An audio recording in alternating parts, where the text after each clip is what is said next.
चांद coaching classes के YouTube channel पर आप लोगों को एक बार फिर से बहुत बहुत स्वागत है। तो बात चल रही थी अपने पास क्लास 12 की केमिस्ट्री के बारे में। अपन लोग उसी इंटरटेनमेंट के तरीके से उसी मजे के साथ में आज आप लोगों के सामने फिर से तैयार है। तो आज अपन लोग वापस उसी इंटरटेनमेंट के साथ में स्टडी करने वाले हैं, क्योंकि केमिस्ट्री सब्जेक्ट स्टूडेंट्स के लिए बहुत बोरिंग होती है और यदि उन लोगों को यदि इस प्रकार से पूरा थ्योरिकल तरीके से पढ़ा देना है ना, तो स्टूडेंट का खोपड़ा खराब हो जाता है। तो अपन लोग यहाँ पर केमिस्ट्री को आसान बनाने वाले हैं, एंटरटेनमेंट करने वाले हैं, क्या केमिस्ट्री को रोचक तरीके से एक मजे के साथ में पढ़ने वाले हैं। ठीक है, तो अपन अभी तक है ना ये तीसरा पार्ट चल रहा है और इससे पहले अपन लोगों ने इसके 2 पार्ट कंप्लीट कर दिए। यदि कोई स्टूडेंट इस चैनल के ऊपर पहली बार आया है तो वो इसके चैनल की प्लेलिस्ट में जाएं, वापस सॉलिड स्टेट को सेलेक्ट करें और इसके पीछे वाले 2 वीडियोस कंप्लीट तरीके से देख लें। राइट, तो चलो अपन लोग स्टार्ट करते हैं आज की क्लास। इससे पहले अपन लोगों ने क्या पढ़ा, एक बार मैं आप लोगों को इसका शॉर्ट के अंदर आप लोगों को फटाफट रिवाइज करवा रहा हूं, प्लीज आप लोग चेक करें। तो अपन लोगों ने सिर्फ टॉपिक के बारे में बताऊंगा मैं आप लोगों ने कि अपन लोगों ने कौन कौन से टॉपिक पढ़े। जो पार्ट फर्स्ट था वहां पे अपन लोगों ने पढ़ा था कि द्रव्य क्या होता है और उस द्रव्य के प्रकार कितने होते हैं। उसके बाद सेकंड क्लास के अंदर अपन लोगों ने पढ़ा कि जो क्रिस्टलीय ठोस होता है या फिर जो अक्रिस्टलीय ठोस होता है उनके बीच में कंपैरिजन क्या होता है। ठोसों को जो एक दूसरे के अंदर विभाजित किया था तो वो अपन लोगों ने विभाजित किया था। अवयवी कण होते थे, उस अवयवी कणों की संरचना के आधार पर या उनकी व्यवस्था के आधार पर, ज्यामिति के आधार पर। और जो ठोस कितने प्रकार के थे अपने पास, 2 प्रकार के। पहला था अपने पास क्रिस्टलीय ठोस, दूसरा था अक्रिस्टलीय ठोस। दोनों को अपन लोगों ने कंपैरिजन और इसके साथ में बोर्ड के एग्जाम के अंदर किस प्रकार से क्वेश्चन आते हैं, किस प्रकार से उसके आंसर लिखने, वो सारी की सारी चीजें अपन लोगों ने अच्छे से डिस्कस कर ली। तो अपन लोग आज की जो क्लास में डिस्कस करने वाले ना, वापस ठोसों के प्रकार ही पढ़ने वाले हैं। लेकिन वहां पे अपन लोगों ने पढ़ा था अवयवी कणों की जो अपने पास ज्यामिति होती है, उसकी संरचना होती है, उसके बेसिस के ऊपर। लेकिन आज बात करेंगे अपन लोग अंतरा आणविक बलों के आधार पर ठोसों के प्रकार। तो आप लोग चेक करें, अंतरा आणविक जो अपने पास बल होते हैं उसके आधार पर ठोस कितने प्रकार के होते हैं। राइट, तो मैं आप लोगों को यहाँ पर आप लोगों को पहले कंप्लीट तरीके से शो करवा देना चाहता हूं कि आप लोगों को पहले इसके जो नाम होते हैं वो नाम कंप्लीट तरीके से मुंह पे याद होने चाहिए। तो चलो अपन लोग स्टार्ट करते हैं कितने प्रकार होते हैं। तो अंतरा आणविक बलों के आधार पर जो ठोस होते हैं अपने पास, उन ठोसों के टोटल प्रकार होते हैं अपने पास 4। कितने प्रकार होते हैं मैं आप लोगों को फर्स्ट अटेम्प्ट पर सिर्फ नाम याद करवाऊंगा और नाम प्रत्येक विद्यार्थी को मुंह पर याद हो जाना चाहिए। राइट, तो अपन लोग बात करते हैं। टोटल 4 प्रकार होते हैं, उसमें से सबसे पहला प्रकार होता है वो होता है अपने पास आणविक ठोस। सबसे पहला कौन सा प्रकार होता है, तो आप लोग क्या बोलोगे, यस, कौन सा वाला होता है, आणविक ठोस। अब जो आणविक ठोस होता है ना, उस आणविक ठोस के वापस 3 प्रकार होते हैं, उसके वापस अपने पास 3 पार्ट हो जाते हैं। तो आप लोग चेक करें आणविक ठोस को कौन कौन से 3 पार्ट होते हैं। तो इसका जो सबसे पहला पार्ट होता है वो अपने पास होता है अध्रुवीय आणविक ठोस। कौन सा वाला होता है, अध्रुवीय आणविक ठोस। राइट, ये तो हो गया इसका पहला प्रकार। बात करते हैं इसका दूसरा प्रकार। इसका दूसरा प्रकार होता है अपने पास ध्रुवीय आणविक ठोस। यस, इसका दूसरा पार्ट कौन सा होता है अपने पास, तो क्या बोलेंगे अपन लोग, ध्रुवीय आणविक ठोस। और इसका तीसरा पार्ट होता है अपने पास हाइड्रोजन आबंधित आणविक ठोस। हाइड्रोजन आबंधित आणविक ठोस। तो आप लोगों को ये बात समझ में आ गई होगी, है ना, कि सबसे पहला ठोस है, जो सबसे पहला जो ठोस है अपने पास, सबसे पहला सॉलिड है, वो कौन सा वाला होता है, आणविक ठोस। आणविक ठोस को अपन लोग इंग्लिश में कहते हैं मॉलिक्यूलर ठोस या फिर solid, molecular solid, molecular solid. Right, तो आप लोग चेक करें यहाँ पर। ठीक है, ठोसों के लिए अपन लोग बात करें अंतरा आणविक बलों के आधार पर, तो सबसे पहला प्रकार कौन सा वाला हुआ, आणविक ठोस, मॉलिक्यूलर सॉलिड। और उस मॉलिक्यूलर सॉलिड के अपने पास अगेन कितने पार्टिसिपेशन होते हैं, तो अपन लोग क्या बोलेंगे, उसके 3 भाग। पहला भाग कौन सा होता है, अध्रुवीय आणविक ठोस। दूसरा भाग कौन सा होता है, तो क्या बोलेंगे, ध्रुवीय आणविक ठोस। और तीसरा भाग कौन सा होता है, हाइड्रोजन आबंधित आणविक ठोस। राइट, तो ये तो बात होगी पहला। अब बात करते हैं दूसरा प्रकार। दूसरा प्रकार होता है वो होता है अपने पास आयनिक ठोस। दूसरा प्रकार कौन सा होता है, आयनिक ठोस। ठीक है, इसके बाद बात करते हैं तीसरे के बारे में। तीसरा होता है ठोसों का प्रकार, वो होता है धात्विक ठोस। और इसके बाद बात करते हैं नेक्स्ट नंबर 4। और नेक्स्ट नंबर 4 अपने पास होता है सहसंयोजक ठोस। सहसंयोजक ठोस। Right, okay. अब आप लोग प्लीज इनकी जो इंग्लिश टर्म है ना वो भी याद करनी है। क्यों याद करनी, इसके पीछे का जो कारण आप लोगों को बहुत अच्छे से बताने वाला हूं। ठीक है, तो आप लोग चेक करें, आणविक ठोस को अपन लोग क्या कहते हैं, मॉलिक्यूलर सॉलिड। आयनिक को अपन लोग क्या बोलेंगे, आयनिक सॉलिड ही कहेंगे इसको, आयनिक ठोस को। Right okay. फिर धात्विक जो ठोस है उसको अपन लोग क्या बोलेंगे, मेटेलिक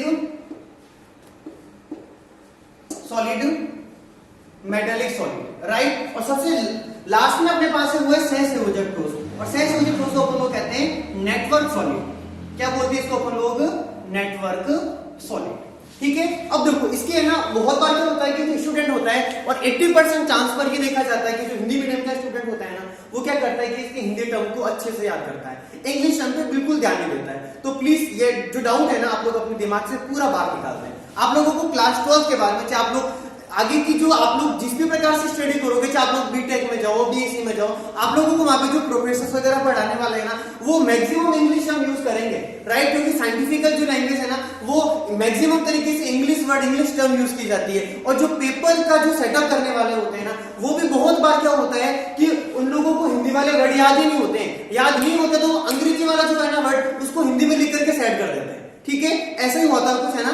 सन 2019 की बात है, बोर्ड के एग्जाम का स्टूडेंट्स ने पेपर खोला, पेपर खोलने के बाद में पहला क्वेश्चन पढ़ा, और पहला क्वेश्चन वापस बात कर रहा हूं, सुनना ध्यान से, आरबीएससी 2019 की बात कर रहा हूं मैं, Rajasthan board of secondary education में 2019 में पहला प्रश्न आया था, और प्रश्न आया था नेटवर्क ठोस का उदाहरण लिखो। अब ये वहां पे क्या हुआ था, जिन जिन स्टूडेंट को इंग्लिश वाली टर्म याद थी उनके लिए बहुत बेनिफिट हुआ, उनको आराम से पता पड़ गया। लेकिन जिन बच्चों को इंग्लिश वाले वर्ड याद नहीं होते या फिर सिर्फ हिंदी में पढ़ के जाते हैं, तो वो क्या करते हैं, बैठे बैठे सर को गालियां निकालते हैं, और बैठे बैठे क्या सोचते हैं, जिन स्टूडेंट ने पेपर निकाला होगा, पेपर खोलने के बाद देखा होगा नेटवर्क सॉलिड, उनका खोपड़ा खराब हो गया होगा, ठीक है। और एग्जाम में ऐसा नहीं इंग्लिश में लिखा हुआ आया था, राइट ओके। इस प्रकार से लिखा हुआ आया था, नेटवर्क ठोस का एक उदाहरण दीजिए, राइट ओके। अब स्टूडेंट बैठा बैठा सोच रहा है हमारा तो सिलेबस के अंदर ही नहीं है, अब क्या करें हम लोग, ठीक है, राइट। और जिन लोगों ने पढ़ रखा था उनको बहुत अच्छे से समझ में आ गया कि हमें सहसंयोजक ठोस पूछा जा रहा है, नेटवर्क सॉलिड पूछा जा रहा है, राइट। उन लोगों ने एग्जांपल लेके आ गए, हीरा या फिर ग्रेफाइट, ठीक है। तो ये एग्जांपल वगैरह सारे पढ़ेंगे अपन लोग, लेकिन फर्स्ट ऑफ ऑल अपन लोगों को चारों नाम याद करते हैं। तो पहला नाम क्या होता है, आणविक ठोस, आ से शुरू होता है। दूसरा वापस आ से शुरू होता है, यानी आयनिक ठोस। पहला क्या हुआ अपने पास, आणविक ठोस। दूसरा अपने पास क्या हुआ, आयनिक ठोस। तीसरा हुआ धात्विक ठोस, और चौथा अपने पास क्या हुआ, तो अपन लोग क्या कहेंगे, सहसंयोजक ठोस। जो आणविक ठोस होता है उसके वापस कितने प्रकार होते हैं, तो क्या बोलेंगे, 3 प्रकार। पहला प्रकार अध्रुवीय आणविक ठोस, दूसरा प्रकार ध्रुवीय आणविक ठोस, और तीसरा प्रकार हाइड्रोजन आबंधित आणविक ठोस, राइट। तो आप लोग प्लीज एक बार फटाफट इसका स्क्रीनशॉट लें, फिर इसको अपन लोग चारों को कंप्लीट तरीके से एक्सप्लेन करके पढ़ेंगे, चारों में अंतर करेंगे और सारी की सारी चीजें क्लियर करेंगे, ठीक है। और सारी चीजें मुंह पर याद करके फिर आज की क्लास खत्म करेंगे, ये 100% श्योर है, ठीक है। तो प्लीज आप लोग फटाफट इसका स्क्रीनशॉट ले लें एक बार।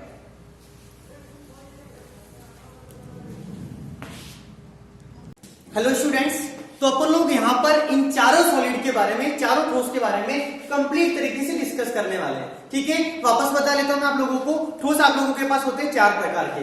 पहला प्रकार होता है आणविक ठोस, दूसरा प्रकार होता है आयनिक ठोस, तीसरा प्रकार होता है धात्विक ठोस, और चौथा प्रकार होता है अपने पास लास्ट एंड फाइनल सहसंयोजक ठोस, ठीक है। आणविक ठोस के अंदर वापस 3 प्रकार होते हैं। पहला प्रकार कौन सा होता है अपने पास, तो क्या बोलेंगे अपन लोग, यस, अध्रुवीय आणविक ठोस। दूसरा प्रकार कौन सा होता है, ध्रुवीय आणविक ठोस, और तीसरा प्रकार कौन सा होता है, हाइड्रोजन आबंधित आणविक ठोस। अब देखो अपन लोगों को इनमें ना कौन कौन सी बातें पढ़नी वो सुन लो। एक तो इसमें अपन लोगों को ये बात करनी है कि इसमें जो अविवीकरण होता है वो कौन होता है। अविवीकरण का मतलब अपने पास हो सकता है कि वो अणु है, हो सकता है वो परमाणु है, या फिर हो सकता है वो आयन है, ठीक है। दूसरी बात करनी की उसके अंदर बंध कौन सा वाला है, ठीक है। तीसरी बात करनी की उसकी चालकता क्या है, यानी कि वो अपने पास सुचालक है या कुचालक है।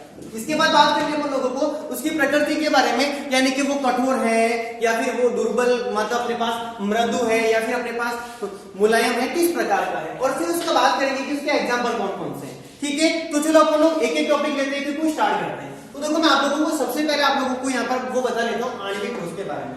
आणविक ठोस के बारे में, तीनों के बारे में आप लोगों को अच्छे से बात करनी है। तो देखो आणविक वाला शब्द आ रहा है, तो आणविक वाला शब्द खुद कह रहा है कि आणविक यानी मैं अणु हूं, यानी यहाँ पर जो अविवीकरण होगा वो कौन हो जाएगा, अणु हो जाएगा। अब आणविक ठोस देखो, यहाँ पर भी आणविक ठोस, ये भी आणविक ठोस और ये भी आणविक ठोस, यानी तीनों ही आणविक ठोस है। यानी इसका कहने का सिंपल सा मतलब क्या हुआ अपने पास, कि इन तीनों आणविक ठोसों में जो अविवीकरण होगा वो अविवीकरण कौन सा वाला होगा, तो क्या बोलेंगे अपन लोग, अणु होगा, राइट। वापस समझो इस बात को थोड़ा सा अच्छे से। यदि बात आएगी आप लोगों के पास अविवीकरण के बारे में कि आणविक ठोस के अंदर अविवीकरण कौन सा है, तो आप लोग डायरेक्ट देखो, ज्यादा है ना टेंशन लेने की आवश्यकता नहीं है। वापस कह रहा हूं मैं, आणविक वाला शब्द खुद कह रहा है कि मैं अणु हूं, मैं अणु हूं। मेरा यहाँ पर अविविकरण का यदि नाम पूछ लिया जाए आप लोगों से, तो आणविक ठोस खुद कहेगा कि है ना मेरा नाम आप लोग अणु लिखो और अणु का आप लोग सेलेक्ट कर दो, तो कोई टेंशन वाली बात नहीं है। ठीक है, तो चलो अपन लोग यहाँ पर, आप लोग यहाँ पर क्या लिखोगे, अणु लिखना है। आप लोगों को यहाँ पर भी क्या लिखना है, अणु लिखना है। और आप लोगों को यहाँ पर भी क्या लिखना है, अणु लिखना है। बात समझ में आ गया आप लोगों को? चलो इसके बाद अपन लोग आगे बढ़ते हैं। आगे अपने पास अविविकरण में नेक्स्ट अपने पास कौन आ रहा है, आयनिक ठोस आ रहा है। आयनिक ठोस, आयनिक ठोस खुद कह रहा है, मैं आप लोगों को हमेशा कहता हूं, जो शब्द आता है ना शब्द, उस शब्द को ध्यान से समझा करो। लगभग 80% चीजें शब्द खुद समझा लेता है कि मेरे बारे में कौन कौन सी अवधारणा है।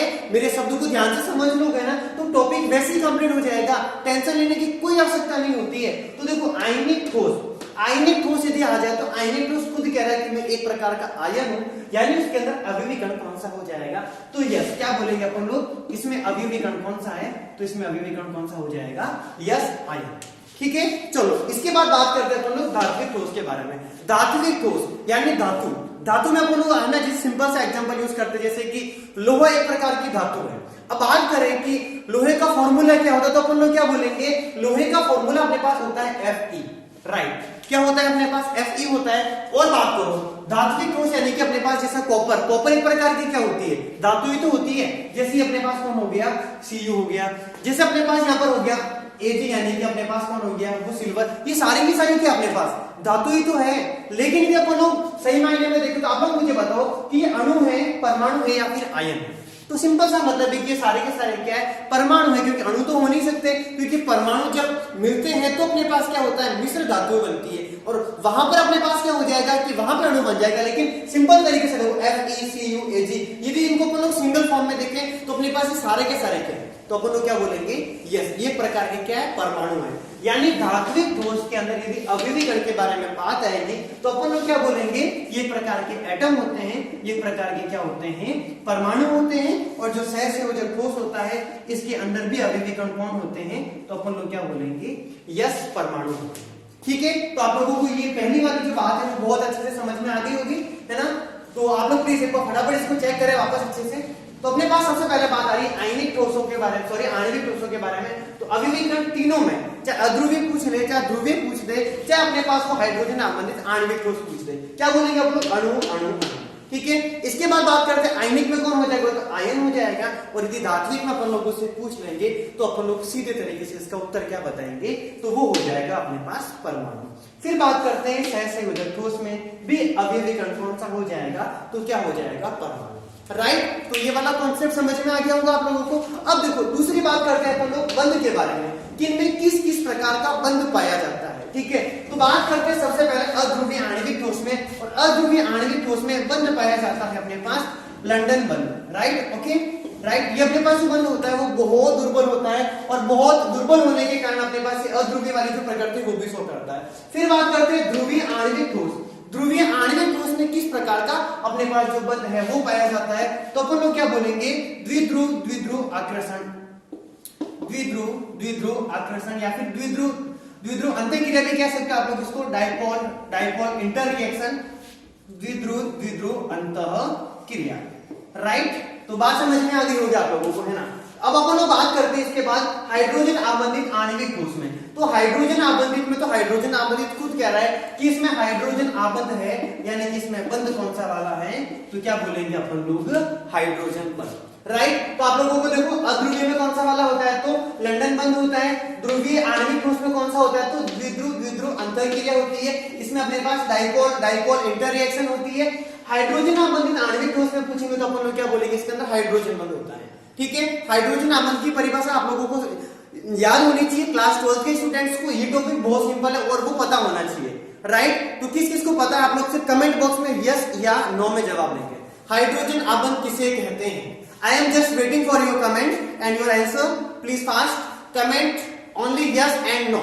आप लोगों को पता है या नहीं है, ठीक है। जल्दी से आप लोग कमेंट बॉक्स में बताएं जिन जिन लोगों को पता है ना, कि हाइड्रोजन आबंध किसे कहते हैं।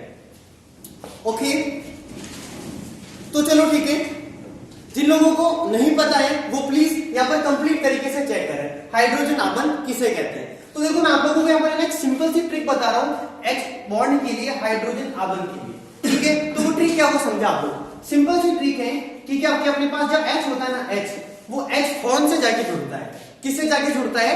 फोन से, ठीक है। आप लोग मेरे फोन का मतलब वो फोन मत समझना, ठीक है ना, कि वो सर जो हाइड्रोजन है ना, हाइड्रोजन वो अपने हाथ में फोन होता है या फिर फोन से जाकर के कनेक्ट हो जाता है, ठीक है। ओके, वापस कह रहा हूं मैं, मेरे फोन का मतलब PHONE नहीं है, मेरे फोन का मतलब है FON। बात समझ में आ रही है आप लोगों को, ठीक है। अभी फोन का मतलब क्या वो भी समझा आप लोग, ठीक है। तो यहाँ पर F का मतलब आप लोगों को समझना है फ्लोरीन, यहाँ पर O का मतलब आप लोगों को समझना है ऑक्सीजन, यहाँ पर N का मतलब समझना है आप लोगों को नाइट्रोजन। बात समझ में आ गई आप लोगों को, ठीक है। अब आप लोग चेक करें यहाँ पर, जब हाइड्रोजन होता है, हाइड्रोजन जब वो अपने से अधिक विद्युत ऋणात्मक तत्व, तो इससे अधिक विद्युत ऋणात्मक तत्व कौन कौन से, वापस कह रहा हूं मैं, सिर्फ 3 के 3 होने चाहिए, 3 अपने पास, ये जो तीसरे से चौथा नहीं आना चाहिए, ठीक है। तो आप लोग चेक करें, जब हाइड्रोजन अपने से अधिक विद्युत ऋणात्मक तत्व जैसे फ्लोरीन, ऑक्सीजन या नाइट्रोजन से जाकर जुड़ता है, तो अपने पास ऐसा जो अपने पास बंध है वो बंध क्या कहलाता है, तो अपन लोग क्या बोलेंगे, हाइड्रोजन आबंध कहलाता है, ठीक है। बात समझ में आ गई आप लोगों को अच्छे से। तो आप लोगों को ट्रिक क्या ध्यान रखनी है, जब हाइड्रोजन किससे जाके जुड़ता है, फोन से जाके जुड़ता है, तो बंध कौन सा वाला बनता है, H बॉन्ड यानी हाइड्रोजन आबंध बनता है। हाइड्रोजन आबंध के अपने पास वापस दो प्रकार होते हैं, एक अपने पास होता है अंतः अणु, एक होता है अंतरा अणु। वो चीज आप लोग जब काम आएगी तब इसको आप लोग आराम से डिस्कस करेंगे, पहले आप लोग अपने कॉन्सेप्ट के ऊपर आते हैं, ठीक है। बात आ रही है आयनिक ठोस के बारे में, इसमें बंध कौन सा पाया जाता है, तो सिंपल सी बात है, आयनिक ठोस में बंध कौन सा वाला पाया जाएगा, तो क्या बोलेंगे अपन लोग, आयनिक बंध। बात समझ में आ गई आप लोगों को अच्छे से। अब आयनिक बंध कैसे बनता है, तो इसके लिए भी 11th के अंदर बहुत अच्छे से था, ठीक है ना। तो आप लोग प्लीज समझे उसको अच्छे से।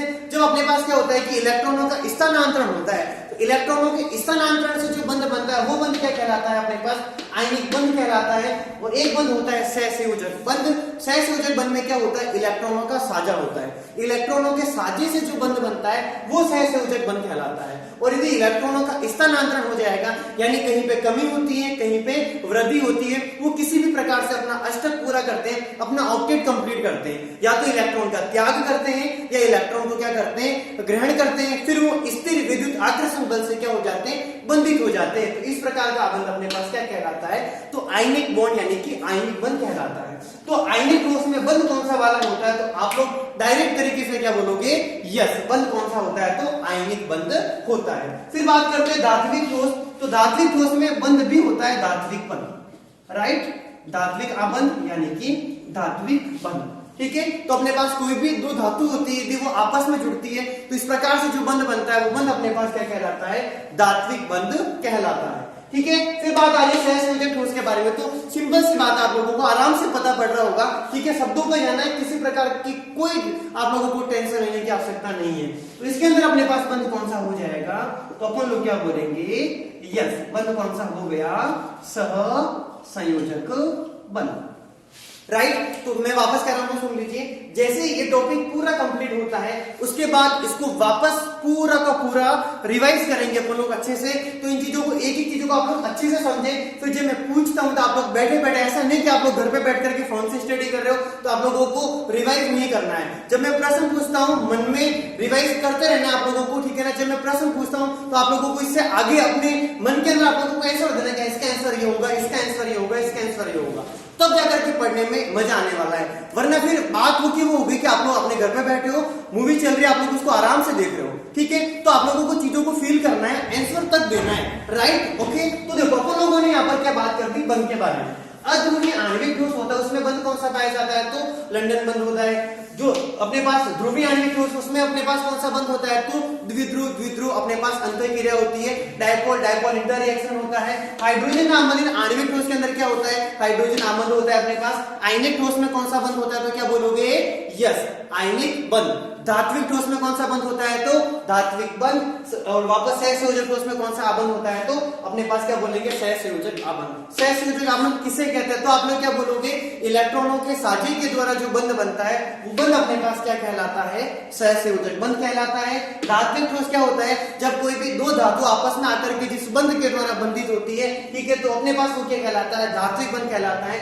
आयनिक बंध, यदि जो बंध के बारे में पूछ लिया जाए तो आप लोग क्या बोलोगे, इलेक्ट्रॉनों के स्थानांतरण के के द्वारा जो बंध बनता है वो बंध क्या कहलाता है, तो आयनिक बंध कहलाता है। हाइड्रोजन आबंधित आणविक ठोस के बारे में पूछ रहे हैं तो अपन लोग क्या बोलेंगे कि जब हाइड्रोजन अपने से अधिक विद्युत ऋणी तत्व जैसे फ्लोरीन, ऑक्सीजन या नाइट्रोजन परमाणु के साथ में जाकर के जुड़ जाता है तो उनके मध्य जो बंध बनता है वो बंध ही अपने पास क्या कहलाता है, हाइड्रोजन आबंध कहलाता है। तो बात समझ में आ गई आप लोगों को अच्छे से, ठीक है। तो चलो अपन लोगों ने अभी तक ये दो जो टॉपिक है वो कंप्लीट तरीके से डिस्कस करें। हाँ तो चलो अब बात करते हैं अपन लोग चालकता के बारे में, उसकी कंडक्टिविटी के बारे में, ठीक है। तो आप लोग चेक करें, सबसे पहले होते हैं अपने पास आणविक ठोस। जो आणविक ठोस होते हैं उनमें किसी प्रकार का कोई भी मुक्त आयन संभव नहीं है, उसमें किसी प्रकार का मुक्त आयन नहीं पाया जाता है, कोई इसमें मुक्त इलेक्ट्रॉन नहीं होता है। इसी कारण यदि उसके अंदर कोई भी मुक्त इलेक्ट्रॉन यदि उसके अंदर पॉसिबल नहीं है तो वो विद्युत धारा का चालन नहीं करेगा, क्योंकि विद्युत धारा के चालन के लिए क्या है कि अपने पास उसके अंदर किसी न किसी प्रकार का कोई ना कोई आयन, कोई ना कोई मुक्त इलेक्ट्रॉन, ठीक है, या फिर उसके अंदर होल प्रेजेंट होना चाहिए, तो ही वो क्या करेगा, विद्युत धारा का प्रवाह करेगा, क्योंकि इलेक्ट्रॉनों के प्रवाह की दर को ही अपन लोग क्या कहते हैं, विद्युत धारा कहते हैं। और यहाँ पर क्या आणविक के मतलब वो अणु की फॉर्म के अंदर है, ठीक है। और यदि वो अणु की फॉर्म के अंदर है तो वो अणु जितने भी होते हैं वो अणु यदि अपने पास क्या है कि वो आणविक अवस्था के अंदर है, यदि किसी प्रकार का कोई भी उसके अंदर स्वतंत्र आयन का जो है ना वो निर्माण यहाँ पर मतलब पॉसिबल नहीं है, तो अपन लोग क्या बोलेंगे कि इनमें किसी प्रकार का विद्युत धारा का प्रवाह नहीं होता है, क्योंकि इसके अंदर कोई भी मुक्त इलेक्ट्रॉन नहीं पाया जाता है, ठीक है। तो अपने पास आणविक अणु जो तीनों होते हैं ना, फर्स्ट, सेकंड, थर्ड, ठीक है, जैसे अपने पास ये हो गया, फर्स्ट वाला भी कुछ अलग होगा, सेकंड वाला भी कैसा हो जाएगा, कुछ अलग, और जो अपने पास जो नंबर थर्ड वाला है वो भी कैसा हो जाएगा, तो अपन लोग क्या बोलेंगे, कुछ अलग हो जाएगा, ठीक है। अब आप लोग यहाँ फोकस करें, नंबर सेकंड अपने पास है आयनिक सॉलिड, आयनिक ठोस। आयनिक ठोस आप लोगों के लिए बहुत इंपॉर्टेंट एग्जांपल है, ठीक है। और मैं आप लोगों से एक सिंपल सी बात कर रहा हूं, इस चीज को प्लीज अच्छे से समझे। जब भी आयनिक ठोस आता है आपके दिमाग में सबसे पहले जो एग्जांपल आएगा ना वो एग्जांपल आएगा आप लोगों के पास NaCl, यानी कि अपने पास सोडियम क्लोराइड, ठीक है। तो देखो आयनिक ठोस के बारे में बात चल रही है और अपन लोगों को ये बताना है कि इसकी चालकता के बारे में क्या है। तो यदि ये ठोस अवस्था के अंदर है तो इसकी चालकता का गुण और अलग प्रकार से होगा, लेकिन यदि ये गलित अवस्था यानी कि यदि वो जलीय विलयन के अंदर है तो इसके लिए और अलग कैरेक्टरिस्टिक्स होने वाली है, ठीक है। तो आप लोग चेक करें, आप लोग इसकी दोनों अवस्थाओं के बारे में समझे अच्छे से। तो पहला तो बात करते हैं इसकी ठोस अवस्था के बारे में, राइट, और दूसरी बात करेंगे इसकी गलित अवस्था, और आप लोग गलित अवस्था को ही आप लोग और क्या कह सकते हो, जलीय अवस्था, राइट। तो बात समझ में आ रही होगी आप लोगों को अच्छे से। यदि वो ठोस अवस्था के अंदर होता है तो वो विद्युत का कुचालक होता है, बातों को प्लीज अच्छे से समझें। यदि वो किस अवस्था के अंदर है, ठोस अवस्था के अंदर है, तो वो विद्युत का कैसा होता है, कुचालक होता है। लेकिन यदि वो गलित अवस्था के अंदर है तो वो विद्युत का सुचालक होता है।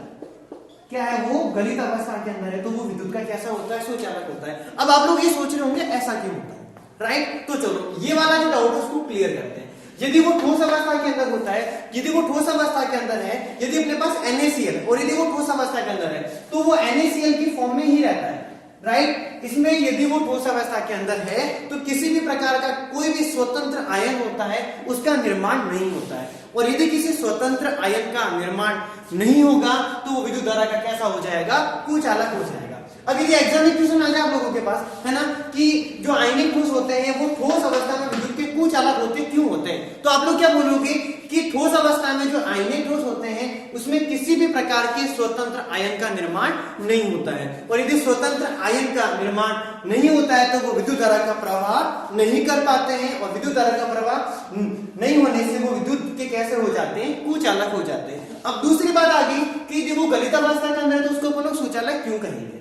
यदि गलित अवस्था के अंदर यानी कि आप लोगों ने इसको क्या करते हैं, किसी भी जलीय विलयन के अंदर मिक्स कर दिया, तो जैसे ही आप लोग यहाँ पर आयनिक ठोस को क्या करते हैं, गलित अवस्था में रखते हैं, जलीय विलयन में रखते हैं, तो जो आयनिक ठोस होता है वो अलग अलग आयन, यदि NaCl है तो वो क्या करेगा, एक तो बना देगा Na+, एक बना देगा Cl-, और जैसे इसको आप लोगों ने जल के अंदर रखा, एक तो बन गया Na+, एक बन गया Cl-, यानी अलग अलग आयनों में टूट जाते हैं, विभक्त हो जाते हैं, जिससे स्वतंत्र आयनों का निर्माण हो जाता है, और स्वतंत्र आयनों का निर्माण हो जाने के कारण वो अपने पास विद्युत धारा के कैसे हो जाते हैं, तो अपन लोग क्या कहेंगे, सुचालक हो जाते हैं, क्योंकि जैसे ही स्वतंत्र आयन बनते हैं विद्युत धारा का प्रवाह होना स्टार्ट हो जाता है, और विद्युत धारा का प्रवाह हो जाने से वो विद्युत के कैसे हो जाते हैं, तो अपन लोग क्या बोलेंगे, सुचालक हो जाते हैं।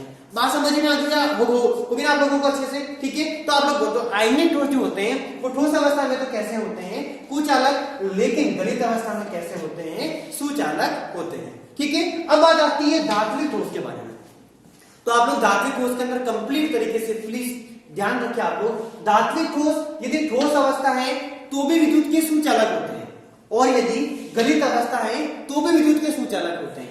यानी कि धात्विक ठोस, ठोस अवस्था तथा गलित अवस्था दोनों ही अवस्थाओं में विद्युत के सुचालक होते हैं, क्योंकि उसमें क्या पाए जाते हैं, तो क्या बोलेंगे, मुक्त इलेक्ट्रॉन पाए जाते हैं। यहां पर मैंने धात्विक ठोस में परमाणु शो कर रखा है, अवयवी कण, आप लोग यहां पर मुक्त इलेक्ट्रॉन भी शो कर सकते हो, किसी प्रकार की कोई दिक्कत नहीं है। अपन लोग ये भी कह सकते हैं कि इसके अंदर मुक्त इलेक्ट्रॉन पाए जाते हैं, उसमें फ्री इलेक्ट्रॉन होते हैं। फ्री इलेक्ट्रॉन होने के कारण वो क्या करते हैं, ठोस अवस्था में भी विद्युत के सुचालक होते हैं, और गलित अवस्था के अंदर भी कैसे होते हैं, विद्युत के सुचालक, राइट। तो मैं यहाँ पर एक बार नहीं लिख रहा हूं, कंप्लीट तरीके से ये अपने पास कैसे होते हैं, एक प्रकार के गुड कंडक्टर होते हैं, सुचालक होते हैं। सहसंयोजक ठोस, सहसंयोजक ठोसों के बारे में बात आ जाए तो आप लोग बोलोगे कुचालक, सारे के सारे कैसे होते हैं अपने पास, तो अपन लोग क्या बोलेंगे, कुचालक होते हैं, ठीक है। जैसे अपने पास हो गया हीरा, हीरा विद्युत का कैसा होता है, कुचालक होता है, ठीक है।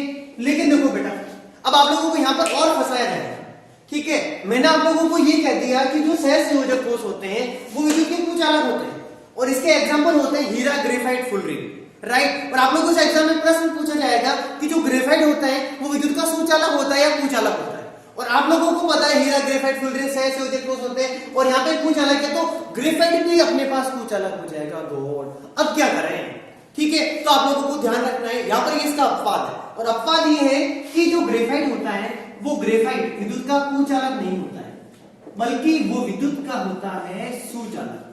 कैसा होता है, सुचालक होता है। अब क्यों होता है वो सुने, ग्रेफाइट की जो संरचना होती है वो संरचना होती है परतदार संरचना। परतदार जो संरचना होने के कारण अपने पास एक परत और दूसरी परत होती है, उसके बीच में इलेक्ट्रॉनों का स्थानांतरण होने लग जाता है। एक इलेक्ट्रॉन जो अपने पास होता है यहाँ पर, वो क्या करता है कि वो दूसरी परत के साथ में संयोजित हो जाएगा, यानी एक परत से दूसरी परत में इलेक्ट्रॉनों का स्थानांतरण हो जाता है। इस कारण एक परत से दूसरी परत में इलेक्ट्रॉनों का गमन होने लग जाता है, और जो ग्रेफाइट होता है वो विद्युत का कैसा होता है, तो अपन लोग क्या कहेंगे, सुचालक होता है, और ये इसका क्या हो गया, अपवाद हो गया, राइट, ओके। तो अपन लोगों ने बात की थी यहाँ पर इसकी चालकता के बारे में, आप लोग इस चीज को अच्छे से समझें, ठीक है। अध्रुवीय आणविक ठोस, ध्रुवीय आणविक ठोस और हाइड्रोजन आधारित आणविक ठोस, तीनों के तीनों विद्युत के कैसे होते हैं, तो अपन लोग क्या बोलेंगे, कुचालक होते हैं। वापस बात करते हैं आयनिक ठोस के बारे में, तो आयनिक ठोस में आप लोग क्या बोलोगे, ठोस अवस्था में तो विद्युत के कैसे होते हैं अपने पास, कुचालक, लेकिन गलित अवस्था में विद्युत के कैसे हो जाएंगे, सुचालक हो जाएंगे। फिर बात कर रहे हैं किसके बारे में, धात्विक ठोस के बारे में। धात्विक ठोस में चाहे ठोस अवस्था है तो भी सुचालक होते हैं, और यदि गलित अवस्था है तो भी सुचालक होते हैं। देखिए इसके बाद आप लोग चेक करें सहसंयोजक ठोस। सहसंयोजक ठोस विद्युत के कैसे होते हैं, कुचालक होते हैं। हीरा अपने पास कुचालक होता है, लेकिन ग्रेफाइट इसका अपवाद है, और वो कैसा होता है, सुचालक होता है, ठीक है। तो ये आप लोगों को बात कंप्लीट तरीके से समझ में आ गई होगी अच्छे से, ठीक है, ओके। बात करते हैं अपन लोग उसकी प्रकृति के बारे में। प्रकृति का मतलब वो कठोर होता है या मुलायम होता है, या फिर उसकी प्रकृति भंगुर प्रकार की होती है, ठीक है। तो आप लोग देखिए एक चीज को, है ना, ठीक है। अध्रुवीय आणविक ठोस और जो ध्रुवीय आणविक ठोस होते हैं ना, वो बहुत ज्यादा नरम होते हैं, मुलायम होते हैं, राइट। तो अपन लोग क्या बोलेंगे कि ये भी कैसा होता है, नरम, ये भी कैसा होता है, नरम होता है। और जो हाइड्रोजन आधारित आणविक ठोस होते हैं ना, वो कुछ हद तक थोड़े बहुत कठोर होते हैं, तो क्या बोलेंगे अपन लोग, यस, ये कुछ कठोर होते हैं, ठीक है। तो अपन लोग एक ही चीजों को ध्यान से समझते हैं ना। तो अध्रुवीय आणविक ठोस कैसे होते हैं, तो क्या बोलेंगे, नरम होते हैं। ध्रुवीय आणविक ठोस भी कैसे होते हैं, नरम। और हाइड्रोजन आबंधित आणविक ठोस कैसे होते हैं, तो क्या बोलेंगे, कुछ कठोर होते हैं, ठीक है। तो आप लोगों को ये वाली बात समझ में आ गई होगी। अब इसके बाद आगे वाली बात आती है अपने पास आयनिक ठोस के बारे में, कि आयनिक ठोस की जो प्रकृति होती है वो प्रकृति होती कैसे है, ठीक है। तो देखो जब भी आप लोगों को आयनिक ठोस का एग्जांपल याद आता है ना, ठीक है, तो मैंने आप लोगों को कह रखा है, ठीक है। यदि आयनिक ठोस का एग्जांपल आता है तो आप लोगों को सिंपल सा एग्जांपल, आप लोगों को सबसे पहले जो दिमाग में आना चाहिए ना, वो आना चाहिए NaCl। अब देखो अपन लोग NaCl का एग्जांपल क्यों यूज कर रहे हैं, क्योंकि अपनी डेली लाइफ के अंदर अपन लोग उससे कनेक्टेड है, और अपन लोग एनवायरमेंट के अकॉर्डिंग उसका एग्जांपल इजीली समझ सकते हैं, ठीक है। तो NaCl एक प्रकार का आयनिक ठोस है, ठीक है। तो अपन लोग यहाँ पे क्या कर रहे हैं वो सुनना ध्यान से, इसकी प्रकृति कैसी होती है, ठीक है। तो अपने पास आयनिक ठोस की जो प्रकृति होती है वो प्रकृति होती है भंगुर। वो प्रकृति कैसी होती है, अपने पास भंगुर होती है। अब भंगुर का जो मतलब आप लोग समझे क्या है, भंगुर का मतलब ये होता है कि वो पहले ठोस अवस्था के अंदर होते हैं, लेकिन जैसे अपन लोग उसको पीटना स्टार्ट करते हैं तो वो पूरे के पूरे कंप्लीट तरीके से बिखर जाते हैं। जैसे आप लोगों को एक सिंपल तरीके से मैं बताता हूँ, है ना, ठीक है। आप लोगों को क्या करना है, कोयला लेना है, कोयले के ऊपर पत्थर मारना है। कोयले के ऊपर जैसे अपन लोग पत्थर मारेंगे तो क्या होगा, पूरा का पूरा वो चूरा बन जाएगा ना, उसका मतलब बिखर जाएगा वो, है ना। उसी प्रकार से जो अपने पास आयनीय ठोस होता है नमक। नमक भी अपने पास स्टार्ट के अंदर क्या होता है, सॉलिड स्टेट के अंदर होता है, लेकिन जब उसके ऊपर प्रहार किया जाता है तो वो क्या हो जाता है, बिखर जाता है। और अपने पास जो आता है वो अपने पास नमक उसी कंडीशन में आता है, ठीक है। तो इस प्रकार से आयनीय ठोस की प्रकृति कैसी होती है, भंगुर होती है, यानी कि वो होते तो ठोस है, लेकिन जब उनके ऊपर अपन लोग क्या करते हैं, चोट मारते हैं तो वो क्या हो जाते हैं, बिखर जाते हैं, यानी इसकी प्रकृति कैसी हो जाएगी, तो क्या बोलेंगे, भंगुर प्रकृति, ठीक है। इसके बाद अपन बात करते हैं धात्विक ठोस के बारे में। तो धात्विक ठोस जितने भी होते हैं ना, सारे के सारे कठोर होते हैं, और इसके बारे में आप लोगों को बहुत अच्छे से पता है कि सारे के सारे धात्विक ठोस, जैसे अपने पास लोहा हो गया, अपने पास कॉपर हो गया, एल्यूमिनियम हो गया, तो ये सारे के सारे कैसे होते हैं, अपने पास कठोर होते हैं, ठीक है। बात करते हैं इसके बाद सहसंयोजक ठोस के बारे में। सहसंयोजक ठोस होते हैं वो अत्यधिक कठोर होते हैं। सहसंयोजक ठोस क्या होते हैं, अपने पास अत्यधिक कठोर होते हैं, ठीक है। और इसमें अपन लोग जैसे बात करें एग्जांपल के बारे में, आप सब लोगों को पता है कि हीरा कितना ज्यादा कठोर होता है, सबको पता है अच्छे से कि हीरा कितना ज्यादा कठोर होता है। इसके अंदर आप लोगों के पास वापस एग्जांपल आएगा, और वो एग्जांपल है ग्रेफाइट। और ग्रेफाइट यहाँ पे इसका अपवाद होता है, क्योंकि ग्रेफाइट होता है मुलायम, ठीक है। तो ये वापस इसके अपवाद के बारे में बात आ गई कि अपने पास यह सहसंयोजक होने के बावजूद अपने पास कैसा होता है, मुलायम होता है, ठीक है। तो आप लोग एक बार चेक करें इनको सबको अच्छे से, इनकी प्रकृति के बारे में, ठीक है। तो अध्रुवीय आणविक ठोस और ध्रुवीय आणविक ठोस तो कैसे होते हैं, नरम। हाइड्रोजन आम्लीय आणविक ठोस कैसे होते हैं, कुछ हद तक थोड़े बहुत कठोर होते हैं। आयनिक ठोस कैसे होते हैं, तो भंगुर प्रकृति के होते हैं। भंगुर प्रकृति समझ में आ गई होगी आप लोगों को कि वो किस प्रकार से भंगुर होते हैं। धात्विक ठोस के बारे में बात करें तो धात्विक ठोस कैसे होते हैं, अपने पास कठोर होते हैं, और जो सहसंयोजक ठोस होते हैं वो अत्यधिक कठोर होते हैं। इसमें आप लोग एग्जांपल के लिए बोल सकते हो हीरा, लेकिन यदि इसके अपवाद के बारे में बात आएगी तो आप लोगों को क्या बोलना है, ग्रेफाइट। और ये इसका अपवाद है, और क्योंकि अपने पास जो ग्रेफाइट है वो कैसा होता है, मुलायम होता है, ठीक है। तो चलो अभी हम लोग बात करने वाले इसके एग्जांपल्स के बारे में, राइट। तो आप लोग चेक करें कि अपने पास आप लोग सबसे पहले बात करेंगे आणविक ठोस के जो 3 प्रकार है उसके एग्जांपल कौन कौन से। तो सबसे पहले बात आ रही है अध्रुवीय आणविक ठोस। अब मैं आप लोगों को यहाँ पर एक बात कंप्लीट तरीके से बता दूं, अध्रुवीय आणविक ठोस एक प्रकार के वैसे ठोस होते हैं जिनकी द्विध्रुव आघूर्ण का मान, ठीक है, उनके डाइपोल मोमेंट्स की जो वैल्यू होती है वो होती है 0, यानी उसमें किसी प्रकार का कोई भी द्विध्रुव आघूर्ण नहीं पाया जाता है। तो इसके लिए अपने पास बहुत सारे एग्जांपल्स हैं। तो इसमें एग्जांपल के अंदर क्या होने वाला है कि जो भी अपने पास इसके अंदर अपन लोग यहाँ पे जो भी अणु यूज करेंगे ना, तो उसके अंदर जो भी परमाणु पाए जाते हैं ना, तो वो क्या करते हैं कि आपस में एक दूसरे के द्विध्रुव आघूर्ण को निरस्त कर देते हैं, और उसके परिणामी द्विध्रुव आघूर्ण का जो मान आता है वो उसका परिणामी द्विध्रुव आघूर्ण का मान 0 आ जाता है, और इसी कारण वो अध्रुवीय हो जाते हैं और कंप्लीट तरीके से आणविक ठोस अपने पास क्या कहलाएगा, तो क्या बोलेंगे, अध्रुवीय आणविक ठोस। तो इसका पहला एग्जांपल समझे आप लोग, इसका सबसे पहला एग्जांपल और वो अपने पास कौन सा वाला है, CCl4। और CCl4 को अपन लोग क्या कहते हैं, कार्बन टेट्राक्लोराइड। मैंने आप लोगों को पहला एग्जांपल बताया था, वो मैंने बताया आप लोगों को CCl4। CCl4 के आप लोग पहले संरचना को समझो, है ना। इसकी स्ट्रक्चर होती है अपने पास इस प्रकार से, Cl, इस तरफ भी Cl, इस तरफ भी Cl, और इस तरफ भी Cl, ठीक है। आप लोग प्लीज बातों को ध्यान से समझना, है ना, ठीक है। अपने पास ये कार्बन और ये क्लोरीन एटम, इसमें से जो क्लोरीन एटम होता है ना, वो अपने पास अधिक विद्युतीय होता है। अधिक विद्युतीय होने के कारण इलेक्ट्रॉन को अपनी तरफ खींचता है, और इसी प्रकार से ये भी क्या करेगा, इलेक्ट्रॉन को अपनी तरफ खींचेगा, राइट। तो ये तो हो गया 2 कंडीशन। ये इसकी तीसरी कंडीशन, ये Cl एटम भी क्या करेगा, इलेक्ट्रॉन को अपनी तरफ खींचेगा, और ये वाला भी क्या करेगा, इलेक्ट्रॉन को अपनी तरफ खींचेगा। अब आप लोगों को एक प्रैक्टिकल एग्जांपल समझना है, वो एग्जांपल समझना है। अपन लोग रस्साकसी वाला जो गेम खेलते हैं ना, रस्साकसी वाले गेम में क्या होता है, आप लोग मुझे बताओ, ठीक है। एक है ना उस तरफ से रस्सी को खींच रहा होता है, एक उस तरफ से रस्सी को खींच रहा होता है। अब मुझे एक बात बताओ, यदि इस तरफ वाले का पावर और यदि इस तरफ वाले का, दोनों का पावर बिल्कुल समान है, तो क्या रस्सी में किसी प्रकार का, या फिर आप लोग क्या हो कि अपने पास जो गेम हो रहा है उसमें किसी प्रकार का कोई परिवर्तन आने वाला है क्या? यानी कि अपन लोग ये कह सकते हैं कि गेम ये जीतेगा या फिर ये जीतेगा।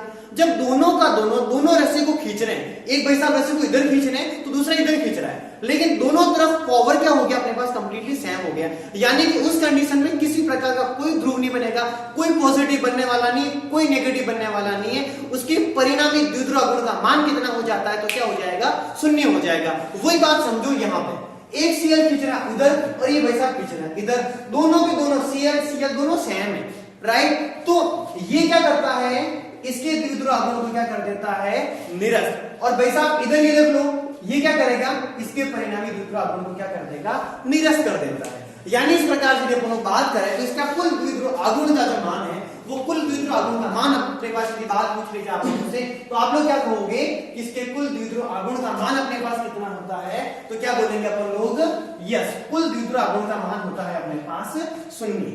ठीक है, एक बार मैं इसको वापस ऑफ कर देता हूं, क्योंकि फिर आप लोगों को स्क्रीनशॉट भी लेना पड़ेगा। फिर आप लोग कहोगे सर आपने ये तो लिखवाया इस नहीं, ठीक है। तो आप लोग चेक करिए, इसके एग्जांपल के बारे में बात चलेगी। तो इसका पहला एग्जांपल कौन सा हुआ, CCl4। इसी प्रकार से अपने पास एग्जांपल्स की कोई कमी नहीं है। जैसे अपने पास ठोस, अपने पास हीलियम यानी ठोस Ha2 हो सकता है। इसके अलावा एग्जांपल के तौर पे अपने पास हो सकता है ठोस H2 हो सकता है, राइट। एग्जांपल आप लोगों को बहुत अच्छे से समझने हैं हर छोटी छोटी चीज, ठीक है। इसके अलावा अपने पास ठोस I2 हो सकता है। इसके अलावा अपने पास ठोस CO2, क्या हो सकता है अपने पास, ठोस CO2, ठीक है। बात को समझना प्लीज, कॉम्पिटिशन एग्जाम में ये प्रश्न बहुत बार पूछा जाता है कि ठोस CO2 क्या है। तो आप लोग ध्यान रखना, ठोस CO2 को अपन लोग कहते हैं शुष्क बर्फ। क्या बोलते हैं हम लोग उसको, शुष्क बर्फ, ड्राई आइस। क्या बोला जाता है इसको, ड्राई आइस, राइट। ओके, तो वो भी अपने पास किस कैटेगरी के अंदर आता है, तो आप लोग क्या बोलोगे, अध्रुवीय आणविक ठोस के अंदर। तो इसका एग्जांपल कौन कौन से देखा आपको, ये अपने पास He है ना, He2 है, तो दोनों क्या करते हैं, एक He का दूसरे He को क्या कर देता है, निरस्त कर देता है। दो हाइड्रोजन परमाणु, तो एक हाइड्रोजन जो है ना एटम, वो क्या करेगा, दूसरे हाइड्रोजन एटम को क्या कर देगा, निरस्त। इसी प्रकार से अपने पास यहाँ पर मैंने लिखा आप लोगों के सामने ठोस I2, और कौन सा वाला हो गया, ठोस CO2। तो बातें समझ में आ गई आप लोगों को। तो ये कौन से वाले हो गए, अध्रुवीय आणविक ठोस। अब एक बार है ना एग्जाम में प्रश्न आया था, शायद ईयर मुझे कंफर्म नहीं है, 2000 जो है ना वो था 2016 में अपने पास एग्जाम में प्रश्न आया था कि ठोस Ha2 किस प्रकार का आणविक ठोस है। बात को सुनना ध्यान से, एग्जाम में क्वेश्चन आया था कि ठोस H2, ठोस अपने पास हाइड्रोजन गैस, वापस सुनना अच्छे से, ठोस Ha2 ठोस हाइड्रोजन गैस किस प्रकार का आणविक ठोस है। तो या तो लिखना था अध्रुवीय या ध्रुवीय हाइड्रोजन आबद्धित आणविक ठोस। तो आप लोगों को वहां पर क्या लिखना था, आप लोग बताएं। तो आप लोगों को वहां पर आंसर क्या लिखना था, ठीक है, कि जो ठोस H2 होता है वो एक प्रकार का अध्रुवीय आणविक ठोस होता है। तो यदि आप लोगों को है ना बहुत बार क्या होता है, जब स्टूडेंट स्टडी कर रहा होता है ना, तो वो क्या करते हैं, थ्योरी वाली बात तो पूरी पढ़ लेते हैं, थ्योरी के रट्टे मार लेते हैं खतरनाक तरीके से। अब बात आती है एग्जांपल की, वो सोचते हैं एग्जांपल तो नहीं याद करेंगे तो भी चलेगा, लेकिन बेटा ये केमिस्ट्री है, केमिस्ट्री में आप लोगों के पास कब कौन सा प्रश्न कहां से आ जाएगा बिल्कुल पता चलने वाला नहीं है। और मैं आप लोगों को यहाँ पर हर छोटी बात में पूरी की पूरी केमिस्ट्री पढ़ेंगे ना, तो कंप्लीट केमिस्ट्री के अंदर हर छोटी चीज में आप लोगों को मैं इंडिकेट करने वाला हूं कि बेटा यहां से भी क्वेश्चन आ सकता है, यहां से भी आ सकता है। तो आप लोगों को प्लीज यहाँ पर हर छोटी छोटी चीजों को समझना है, ठीक है। अब देखो इसमें एग्जाम्पल के बारे में कभी किसी स्टूडेंट ने सोचा नहीं था कि यहां से एग्जाम में क्वेश्चन आ सकता है, और ये पॉसिबिलिटी है, एग्जाम में क्वेश्चन कहीं से भी उठ करके आ सकता है। लेकिन अपन लोग तैयार हैं, चाहे एग्जामिनर किसी भी प्रकार का कहीं से भी घुमा के प्रश्न पूछेंगे ना, तो अपने पास हर प्रश्न का आंसर होगा। और हर बार स्टूडेंट प्रश्नों को उत्तर देके आते हैं और उनके मार्क्स भी आते हैं, ठीक है। तो आप लोगों को घबराने की कोई आवश्यकता नहीं है, आप लोगों को मेरा कंप्लीट तरीके से पूरा का पूरा सपोर्ट मिलने वाला है, ठीक है। तो आप लोग क्या फोकस करें, CCl4, ठोस Ha2, ठोस H2, ठोस I2, ठोस CO2, ये सारे के सारे एग्जांपल किसके हो गए अपने पास, अध्रुवीय आणविक ठोस के। अब बात करते हैं नेक्स्ट ध्रुवीय आणविक ठोस, यानी उनमें ध्रुवता पाई जाती है, ठीक है। तो इसके लिए आप लोगों को मैं सिंपल सा एग्जांपल बता रहा हूं, ठीक है। सारे के सारे हेलो होने वाले हैं, हेलो हम लेके सारे एग्जांपल यहां पे अपन लोग फॉलो कर देंगे। जैसे अपने पास HCl हो गया, HBr हो गया, अपने पास HI हो गया, ठीक है। मैं HF यहां पे शो नहीं करूंगा, क्योंकि जो HF होता है ना वो इसमें हाइड्रोजन आबंधित वाले के अंदर आ जाएगा, ठीक है, ओके। इसके अलावा आप लोगों को यहाँ पर एक एग्जांपल और बता रहा हूं मैं, और वो आप लोगों को ध्यान रखना है, ठोस SO2, ठीक है। बहुत सारे स्टूडेंट इनमें कंफ्यूज हो जाते हैं ठोस CO2 और ठोस SO2 के अंदर। तो ये कंपैरिजन आप लोग प्लीज अपने बेसिस के ऊपर करें, आप लोगों को खुद को याद करना है कि ठोस CO2 तो अध्रुवीय आणविक ठोस, और यहाँ पर ठोस SO2 क्या होता है अपने पास, ध्रुवीय आणविक ठोस, ठीक है। अब हाइड्रोजन आबंधित आणविक ठोस के अंदर आप लोगों को क्या ध्यान रखना है, तो हाइड्रोजन आबंधित आणविक ठोस के अंदर आप लोगों को जो वो ध्यान रखना है, वो आप लोगों को ध्यान रखना है फॉन्ट। फॉन्ट का मतलब एक तो F, एक O और ये N, इन तीनों से मैं आप लोगों के सामने 3 एग्जांपल बनाऊंगा। तो आप लोग समझे वो 3 एग्जांपल कौन कौन से। पहला एग्जांपल हो गया आप लोगों के पास F से अपने पास बन गया HF, ठीक है, हाँ। और अपने पास देखो F से तो क्या बन गया XF, O है ना O, अब O की वैलेंसी होती है अपने पास -2, कितनी होती है -2, तो Hb कितने चाहिए अपन लोगों के पास 2 चाहिए ना, तो अपन लोगों ने यहां पर लिख दिया H2। बात समझ में आ गई आप लोगों को। अब N की वैलेंसी होती है -3, तो अपन लोगों को प्लस के 3 चाहिए, अपन लोगों ने H क्या लिख दिया 3, राइट। तो अपन लोगों ने जो सिंपल तरीके से एग्जांपल बना दी, सिर्फ मैंने फोन लिखा, ठीक है, जो F के साथ में हाइड्रोजन एक बार आएगा, O के साथ में हाइड्रोजन 2 बार आएंगे और N के साथ में हाइड्रोजन 3 बार आएंगे। तो पहला तो हो गया HF यानी हेलो अम्ल, H2O यानी कि जल, ठीक है, और यहाँ पे NH3 का मतलब क्या हो गया अपने पास अमोनिया। लेकिन ये सॉलिड स्टेट के अंदर होते हैं, ठोस अवस्था के अंदर होते हैं, ठीक है। चलो इसके बाद अपन लोग बात करते हैं आयनिक ठोस के बारे में। आयनिक ठोस का एग्जांपल की कोई कमी नहीं है, NaCl होता है, KCl होता है, MgCl2 होता है, CaCl2 होता है, CSCl होता है। इसमें अपन लोग बहुत सारे एग्जांपल लिख सकते हैं, कोई दिक्कत वाली बात नहीं, ठीक है। चलो इसके बाद अपन लोग बात करते हैं धात्विक ठोस में। धात्विक ठोस में आप लोगों को जितनी जितनी धातुओं के नाम पता है ना, सब बोल दो, जैसे मैं बताता हूं आप लोगों को। धातु कौन कौन सी होती है? लोहा होती है ना धातु, राइट। तो लोहे का एग्जांपल क्या लिखेंगे? लोहा। ये आप लोगों ने यहाँ पर, आप लोगों को कुछ नहीं करना है, सीधा टेकना है बस। आप लोगों ने क्या लिख दिया? लोहा। जिंक धातु होती है ना, ठीक है, तो आप लोगों को यहाँ पर क्या लिखना है? Zn लिखना है। एल्यूमिनियम धातु होती है ना, तो आप लोगों को यहाँ पर क्या लिख दिया आप लोगों ने? एल्यूमिनियम। ये कॉपर धातु होती है, ये Ag धातु होती है, सिल्वर। ये अपने पास Au धातु होती है। एग्जांपल्स धातुओं के अंदर तो लिखना बहुत आसान काम है, ठीक है। अब बात करते हैं सहसंयोजक ठोस। तो सहसंयोजक ठोस में आप लोगों को एग्जांपल के लिए क्या क्या वो ध्यान रखना है? अपने पास हीरा, हीरे का आपको प्रतीक चिन्ह ध्यान रखना, आप लोगों को उसको कार्बन से रिप्रेजेंट करना है, ठीक है, ओके। क्योंकि एक प्रकार का जो कोयला होता है, कोयले से ही बनता है। जब कोयले की जो खान होती है, ठीक है, तो कोयले की खान में जब वो जो कोयला होता है वो बहुत अधिक वर्षों तक जब अंदर रहता है, यदि वो तपता है तो वो बहुत ज्यादा मजबूत बन जाता है। इसीलिए हमेशा स्टूडेंट को भी कहा जाता है कि जो विद्यार्थी जितना ज्यादा अपनी जिंदगी में तपेगा, जितना ज्यादा संघर्ष करेगा, वो आगे जाकर के उतना ही अच्छा हीरा बनने वाला है। तो मैं आप लोगों को भी कहूंगा अपनी जिंदगी में जितना हो सके आप लोग संघर्ष कीजिए, हर चीज के लिए आप लोग तैयार हो जाओ। क्योंकि यदि आप लोग अभी तैयार हो गए ना, तो आने वाले टाइम में आप लोगों की जो लाइफ है ना, वो बहुत अच्छी और सक्सेस होने वाली है, ठीक है। तो आप लोग भी है ना एक कोयले की तरह, आप लोगों को मतलब एक कोयले से किस प्रकार से हीरा बनता है, ठीक है, तो उसी प्रकार से आप लोग जिस प्रकार से आज स्टूडेंट हो ना, तो स्टूडेंट से आप लोगों को आगे जाकर के किस प्रकार से आप लोगों को बहुत बड़े बड़े ड्रीम जैसे आरएस बनना है, आईएएस बनना है, वो सारी चीजें तब पॉसिबल है जब आप लोग बहुत ज्यादा तपोगे, बहुत ज्यादा संघर्ष करोगे।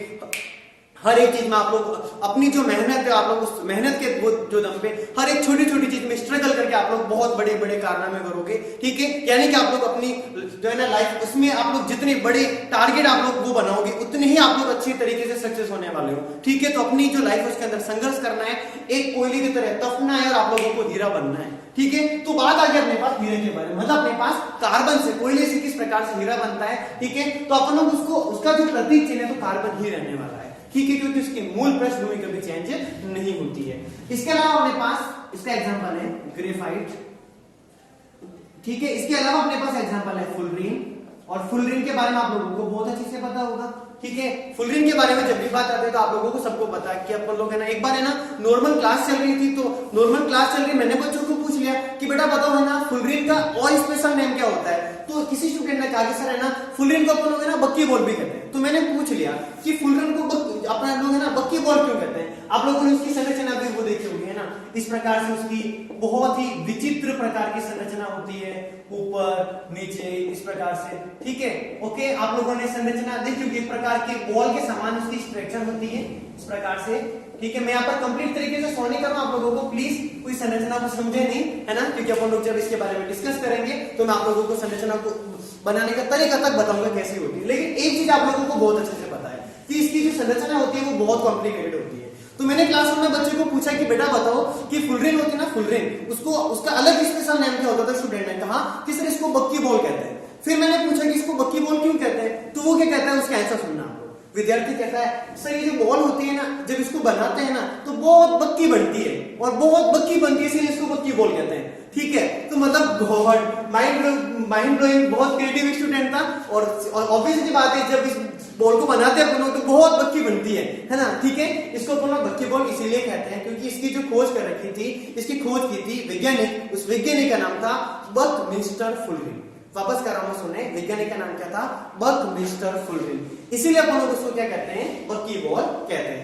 ऐसा कतई इसका मतलब नहीं है कि बॉल बहुत बक्की बनती है इसीलिए बक्की बॉल कहते हैं, राइट? ठीक है। इसके अलावा अपने पास इसका एग्जांपल होता है SiC यानी सिलिकॉन कार्बाइड, और अपने पास यहाँ पर SiO2 यानी सिलिकॉन ऑक्साइड, और ये अपने पास फॉर्मूला होता है, वो फॉर्मूला होता है क्वार्ट्ज का।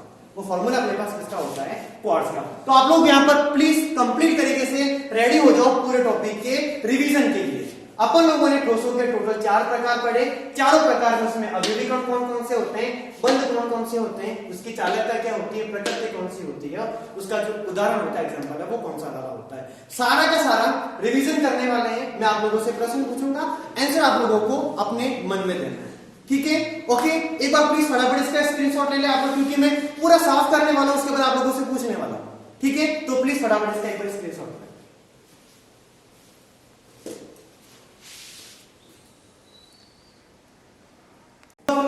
स्टार्ट करते हैं अपना रिवीजन। जो भी पढ़ा है सब कुछ वापस समझेंगे, ठीक है? तो आप लोग थप्पड़ करने के लिए तैयार हो या फिर आज बिना थप्पड़ के करें रिवीजन, है ना? चलो खूब है ना, आज बिना थप्पड़ की करते हैं रिवीजन, है ना? आप लोग प्लीज है ना अपने बेस के ऊपर अपने मन में आप लोग प्लीज आंसर को जरूर फील करना है ना कि इसका आंसर क्या आने वाला है, ठीक है? ताकि अपन लोगों को जो पढ़ा है ना कम से कम पता तो चलेगा अपन लोगों को कितना याद हुआ है, ठीक है? तो चलो टॉपिक के ऊपर आ जाओ, अवयवी कण, ठीक है? मैं आप लोगों को कुछ भी नहीं समझाने वाला हूं, मैं सीधा का सीधा आंसर लिखने वाला हूं, ठीक है? अब क्योंकि आणविक ठोस में अवयवी कण अणु होता है, इसमें भी अवयवी कण कौन होता है? अणु। हाइड्रोजन आपतित आणविक ठोस में अवयवी कण कौन होता है?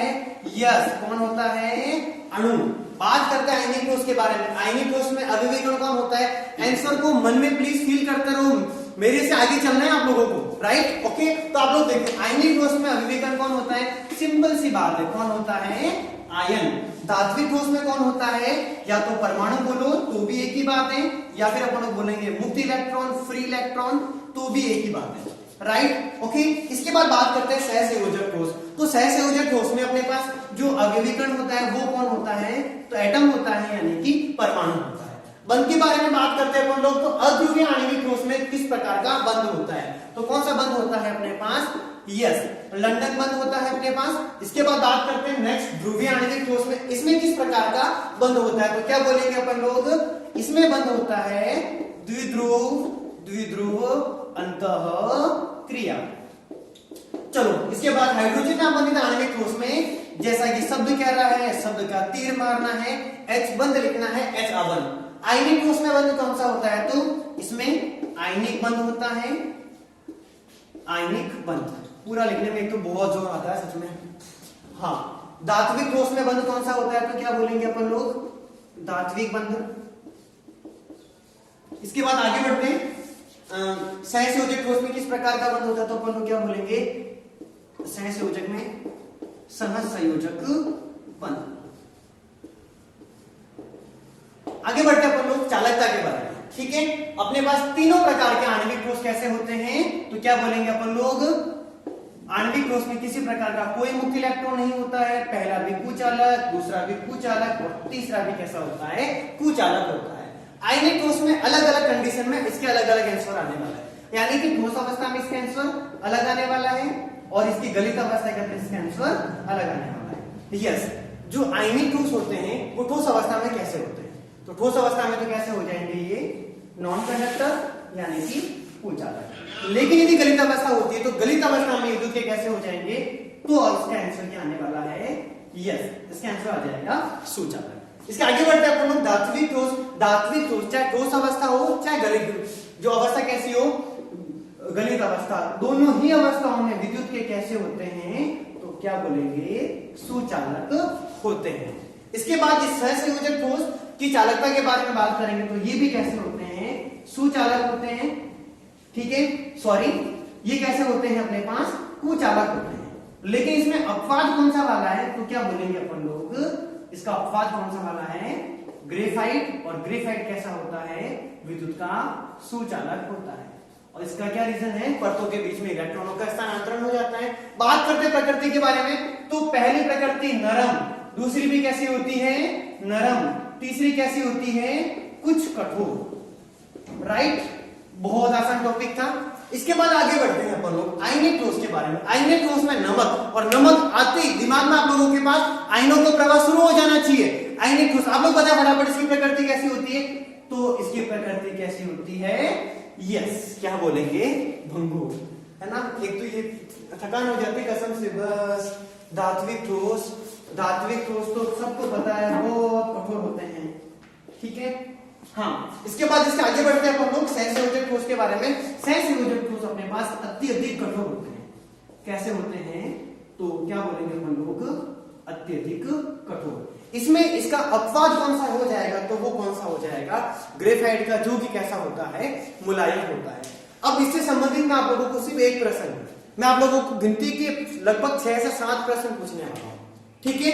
वीडियो खत्म होती है आप लोगों को 7 क्वेश्चन मिलेंगे, 5-7 क्वेश्चन, उन सभी के आंसर आप लोगों को अच्छे से देने हैं। उसमें से कुछ question Rajasthan board of secondary education exam के अंदर भी आते हैं, तो आप लोगों को दिमाग लगाना है अच्छे से, फिर उन प्रश्नों को आप लोगों को सॉल्व करके उनका फोटो खींच के मुझे व्हाट्सएप नंबर के ऊपर भेजना है। आप लोगों को मेरे व्हाट्सएप नंबर डिस्क्रिप्शन के अंदर अवेलेबल हो जाएंगे, राइट। तो बात समझ में आ गया आप लोगों को बहुत अच्छे से। तो चलो अपन लोग वापस इसी प्रकार से अपन लोग नेक्स्ट वीडियोस के अंदर अपन लोग मिलेंगे। आप लोग आराम से घर पे बैठ करके अच्छे से स्टडी करते रहे, मस्त रहे, मजे में रहे, कोई दिक्कत वाली बात नहीं है। आराम से खाए पिए, भैंस की तरह अपने बेड के ऊपर पड़े रहे, और जब मौका मिलता है तो आप लोग प्लीज थोड़ा बहुत स्टडी के ऊपर भी फोकस कर लें, ठीक है। तो चलो अपन लोग मिलते हैं वापस नेक्स्ट वीडियोस के अंदर, तब तक के लिए ऑल द बेस्ट।